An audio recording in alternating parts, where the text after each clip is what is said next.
wonderful. My name's Melissa Gross. That guy walking back there, his name is Jacques Mercereau. The guy sitting in blue at the computer is Stefan Pesa. These are staff members for the UM 3D lab. Do you have any idea what the UM 3D lab is? Who owns it? Who runs it? Who's in charge of the 3D lab? Is it theater? Is it engineer? We're in an engineering part of the campus. Who runs the 3D lab? Any idea? The library. This is part of the library.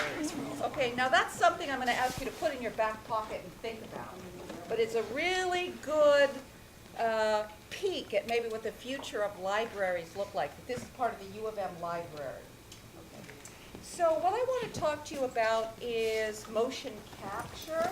So we are in something called the video studio. I don't know if any of you have ever been up here for a performance. The U of M students use this as a performance space. You can book it if you want. It's a full video studio. You can see the control room back there for all audio, video. We've got theater lights, the whole thing. Amazing facility. Has anyone been to a performance up here ever? One, two. How many people have ever been to the Duderstadt Center before? Oh, okay, that's pretty good. Normally when I teach my movement science class to seniors, they're seniors, sometimes graduating seniors, and they've never been to this building. So good job, the 5% of you. All right, so I want to talk to you about motion capture. That's what we're about to do today. So you see some cameras around the room. These cameras are about $12,000 each, and they're high-speed video cameras, which means we can shoot video at 200 frames a second. Anybody have an idea what a TV is or a movie? How many frames per second that is? Any psychologists in here who know what the fusion frequency is for making still images look like they're moving? Isn't it like 30 frames per second? Score! 30 frames per second is what standard video is in this country. So this is high speed if we can do 240. Movies are like 24 frames per second. Okay. So that's what the gear is in here. But I'm going to back up a little bit and follow my list of requested topics first. So I've introduced myself, School of Kinesiology. I'm in movement science. What do we do in movement science? This is not LS&A. It's another school in kinesiology. And so in movement science, we study the biological and behavioral basis of human movement. So that's exercise physiology, biomechanics, motor control, that sort of thing. My area is biomechanics. So I'm interested in quantifying movement and the forces that control movement. So why would you want to know that? Well, nearly every day in the news you hear something about concussions. So that's an example of what somebody in movement science might do, is quantify loads on the skull and transmit it to the brain. Physical therapy is a good pre-PT major, that sort of thing. So biomechanics is where we really think a little bit about physics and apply that to human movement. Next week you're going to hear from Tim McKay, a physicist. So the sorts of things he's talking about that apply to the human body. That's what we do here. So quantifying movement is the name of my game, and that means that I want to know, for example, how much knee flexion I just did. Why might I want to do that? Because maybe I'm recovering from an ACL tear, and I want to know just how much movement can be allowed in rehabilitation on a knee following a repair. Those are the sorts of questions that we might ask. So how can we quantify movement? Well, motion capture is what we're going to do in here. You can see the cameras are firing up. And I gave you 3 readings. I'm not going to ask who's looked at those yet. But let me just tell you what's in them in case you're interested. This first one, Murray and Muybridge. Who first invented this? When did we first start having moving pictures? 20th century, 19th century? Turns out it's 19th century, so read this to find a little bit about that. You've probably heard of Muybridge. He's the guy who when you buy those flip books of movements, that's my bridge. But it turns out that a guy who lived at exactly the same time but in a different place in Europe, Muybridge was British, but he came to the United States. He worked at Stanford a lot and at Penn. But a guy in Europe, in France, heard a lecture that Muybridge gave in the late 19th century and thought, that's really cool. I wish that I could make movie pictures too. Stop motion. How can I stop motion so I can look at movement? His name was Murray, and he came up with a completely different technical solution for how to do that. So one of those technical solutions was a dead end, and the other one invented basically movie cameras. So look in this reading to find out who did what. So anyway, that's at the end of the 19th century. Then, and that was with still cameras, and then finally with a moving camera.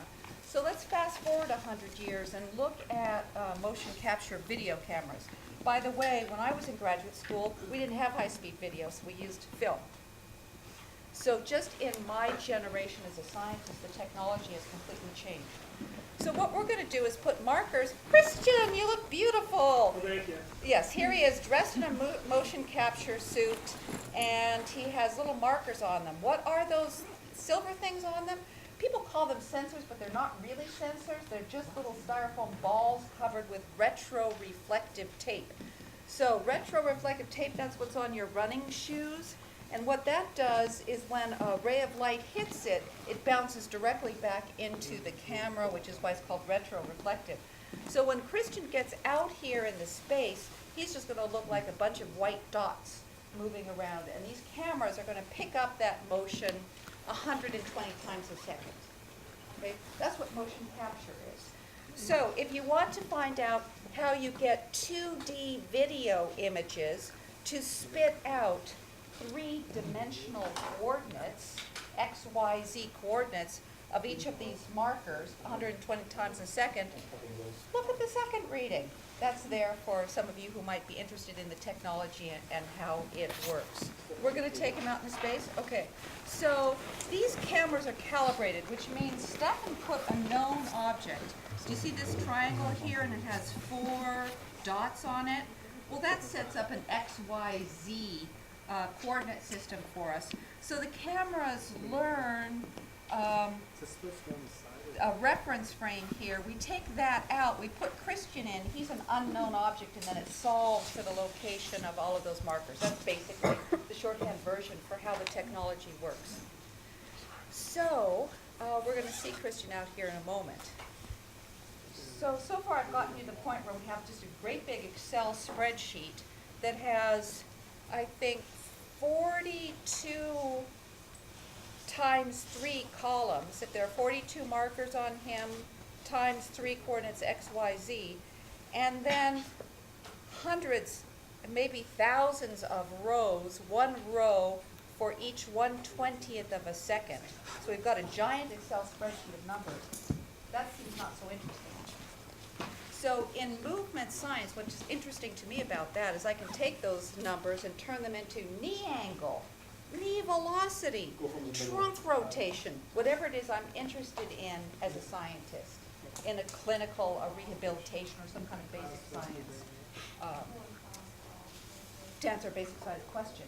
But that very same technology, that very same data can drive a character, right? And this is what you know about from video games and from movies. So here's a little trivial fact. It was a movement scientist, a biomechanist, who came up with the technology for mapping, for driving characters with motion capture, not an entertainment engineer. So the scientists, interestingly, have been driving this quest for quantifying human motion, and it was usurped by the entertainment industry in order to really get at the big press. So we have to do something called range of motion. So Christian, we're going to do some movements together. So you're going to start like this, and when I say go, you're going to roll, you start with head? Yes. Roll your head, roll your wrist, elbows, shoulders, twist one way, twist the other way, kick forward one leg, kick forward the other leg, squat, done. I'll do it over here. Okay. So we've got to do everything I said, but even faster. Okay. We're ready. We are ready. Ready? Go. Head roll, wrists, elbows, shoulders, twist one way, twist the other way. Okay, take one leg, swing it forward, side, back.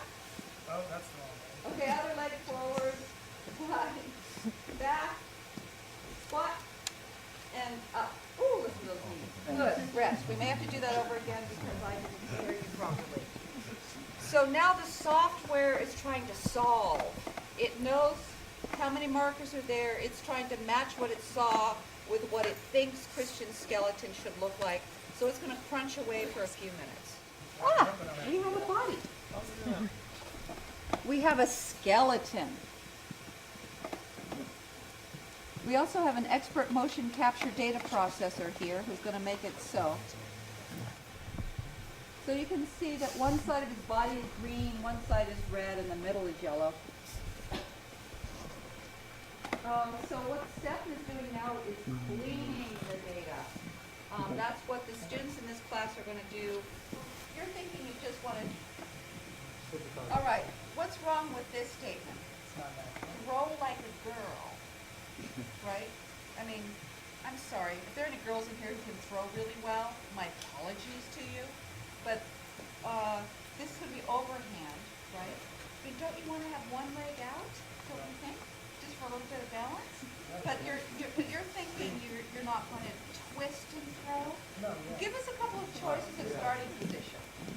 Do the twist first, so almost everything. Yeah. One step forward. Well, whatever's name. Natural would be one step forward. Yeah, I know. Okay, do natural. Let's do what you're comfortable with. Whoa, score. Great. That was fine, wasn't it? Yes. Okay, now, should we try out that non-dominant arm? Oh, man. All right, good job, okay. So you did change your start position, and so what do we want to do about that? Do we want to constrain his start position? Yeah. Can we just use this marker? Yes, we can, but what are you going to do with that marker? You going to stand on it? Do we want a little tape One box step, around yeah, your that's feet? where it's step. Yeah, so step there and then step. Yeah. Is that okay? Yeah. So, Stefan, do you want to practice? Are we ready to do some motion capture? We'll just go for it. Okay, so we're going to need a T-pose. Should he hold the ball in his hand for T-pose or pick it up? You can probably hold it in the center. Is it right on? All right, so Is you're going to start in it normal? T-pose. Then you're going to bring your arms down, remember, so you can So blend the natural. motions, yeah. And then prepare for your throw, how you want to do it. And you're going to picture, capture, great, okay. It was you right, left, right, left, left, left.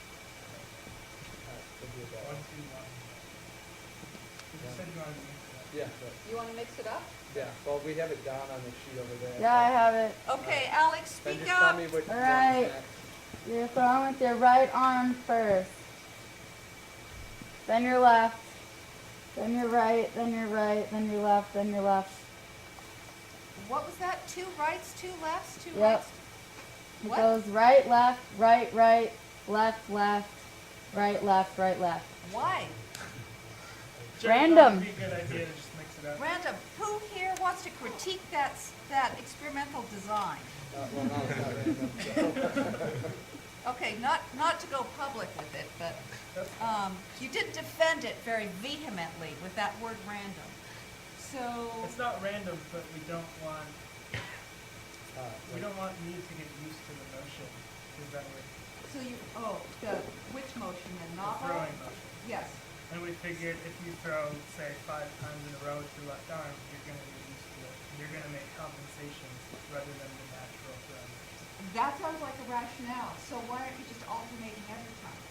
Maybe that's what we just mix it up. Ready? Yeah, action. That's right. Are we Yeah. recording yet? No, not yet. I'm checking. Okay. Ready?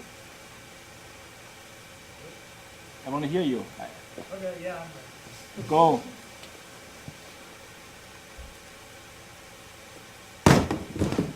And T-pose. And stop. Beautiful. Alex, write down that he was successful trial. Did you hear the box go? Yes. Okay. But that no neutral position. Okay. So next time, So like, take your time. We're not in a rush here. okay. We've got big places to store the data. Don't rush. Take And your time. also neutral position at the end. Okay. You mean at the end after he finishes his throw? Yeah. Okay.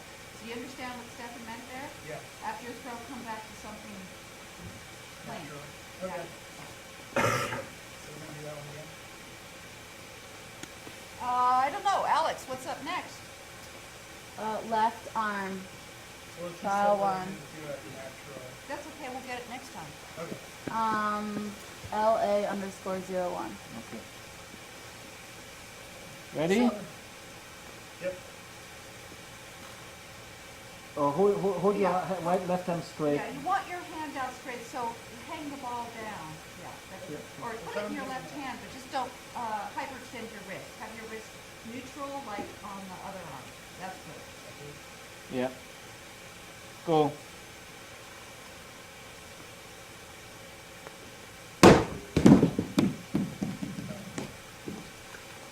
And stop. Okay, that's good. Do we like that? Now, do you see how he's flickering? Why is he flickering? Any idea? In order for those dots to show up on the screen, they have to be seen by at least 2 cameras, better 3, so that the algorithm can compute the 3D coordinates. So if he obscures a marker by put your hand over a hit marker, see how his pelvis is flickering? That's because it lost the dot. So if we have good data or bad data, it's about those markers staying consistently labeled. Okay. That's what these students are going to be doing next week. Ready? Go.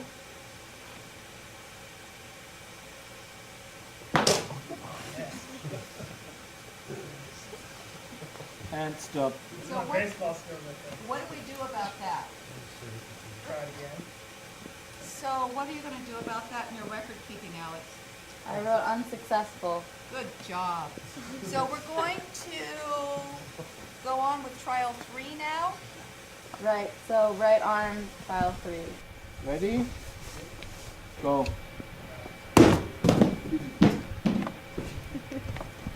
And stop. Beautiful. Here comes another dominant throw. Ready? Yep. Go.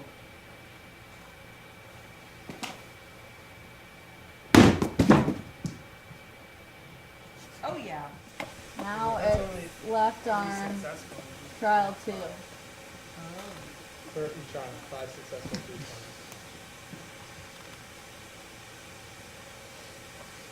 Ready? Yep. Go.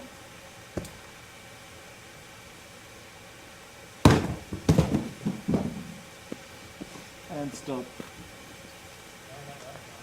But you did it. I'm very impressed. Okay, and let's roll. Let's move on. Left arm, trial 3. LA_03. Okay. Ready? Yep. Go.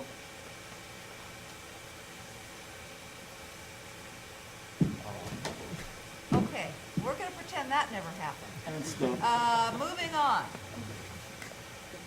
So do we do that again? We're right at the limits of his performance. And he's laughing now, so this isn't going to help us. So we do that trial Can he again. focus? We'll find out. Left arm, trial 4 now. Ready? Yep. Go.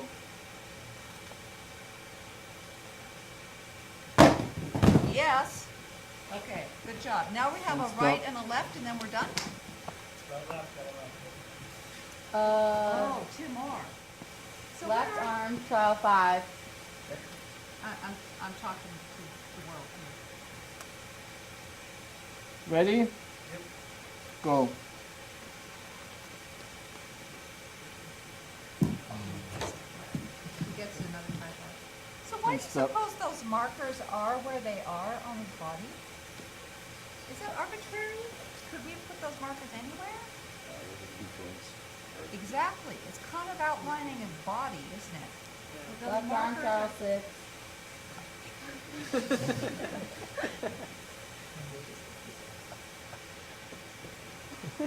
Ready? Go.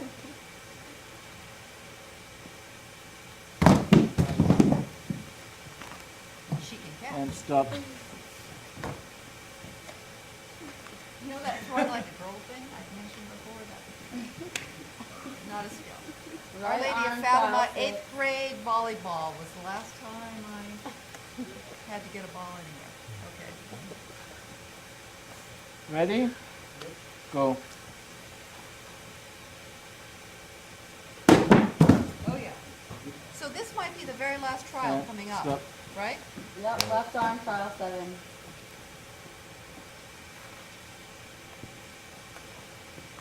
Ready? Go. Beautiful. Don't forget T-pose. And stop. Fabulous. So I was hoping we could talk for a few minutes if we have time, or do we have to go? Sure. Okay, because what Stefan is doing is processing the data, and if he can do that quickly, then he can map a character, and we can see a 3D character driven by Christian's movements in a minute. So who's got questions for me about any of this? Can you get a job doing this? How about that for a question? Yes, you can. And on top of that, you get to live in Los Angeles. So there are actual motion capture studios where people who are working on video games come in and they collect stereotypical movements that they might put into a game, for example. Even in Detroit, there's a place that does this. So one thing I'd like you to think about is how realistic or not realistic is this throwing motion. See, this is kind of enjoyable. We're laughing when we're watching that. We like it. I would say that's acceptable to us, but it's also not. The motion's pretty realistic, but the character is not. So anyway, if you're interested in kind of the psychological aspect of this business, what about a 3D an animated representation of the human body, and how we accept that? Take a peek at that last reading if you want to think about those kinds of issues. But anyway, this group is now going to have to move on with their project and make art out of it. Someone Or- asked if you could make a living at this. Then, who was it, Mark? Yeah. He's out at what studio? Giant. Giant Studio, ever heard of it? Avatar? Yeah, he's, Oh. yeah. So Yes. he was a student here at University of Michigan at Art and Design, and then he worked in the 3D lab. He actually helped with his class for a while, and now he's working on Avatar 3 and Star Trek movies and things like that. So, see what your undergraduate education can do for you at the University of Michigan? Okay. Did you work on the other Avatar movies? Hmm? Did you work on the first Avatar? I did. No. It's not for me. I've always been here. Yeah, I some- wondered. But yeah, there was a yeah. former student who Yeah. worked for us. Yeah. He's now working on Avatar. Stefan taught him what he knew Yeah. about motion capture, but he's still here happily for all of us. Anything else? Questions? Do I have to ask you questions, or you can ask me questions? I have a quick question Yes. before we go. I know some of you need to go. Thank you very much. That was awesome. So prior to being able to do the motion capture in this way, using the video, how has your own work changed? Because now you can do this, whereas before you can't. Okay, so you've opened the door to... Oh, that's probably a complicated. No.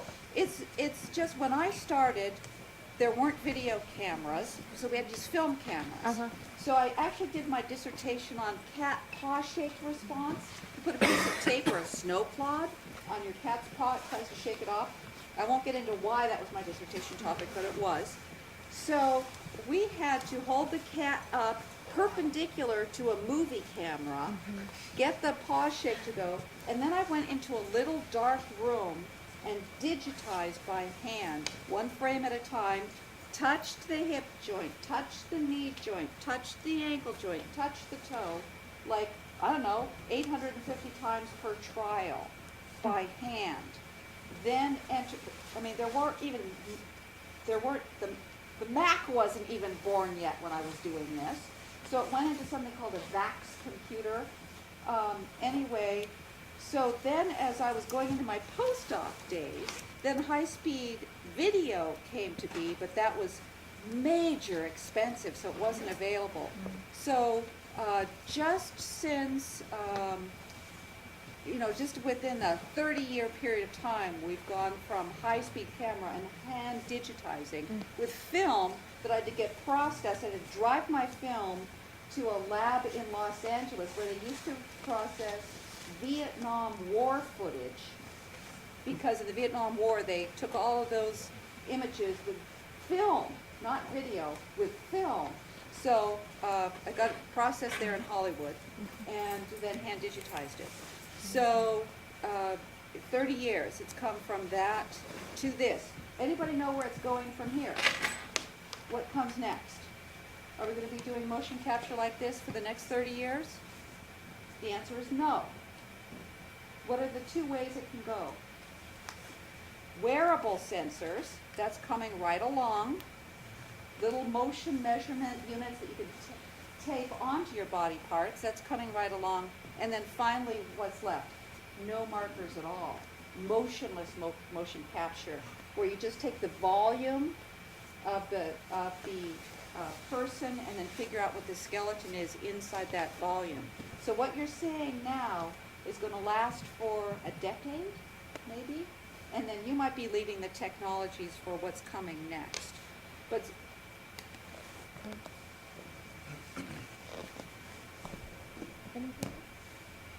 Thank you so much. thank you for coming out.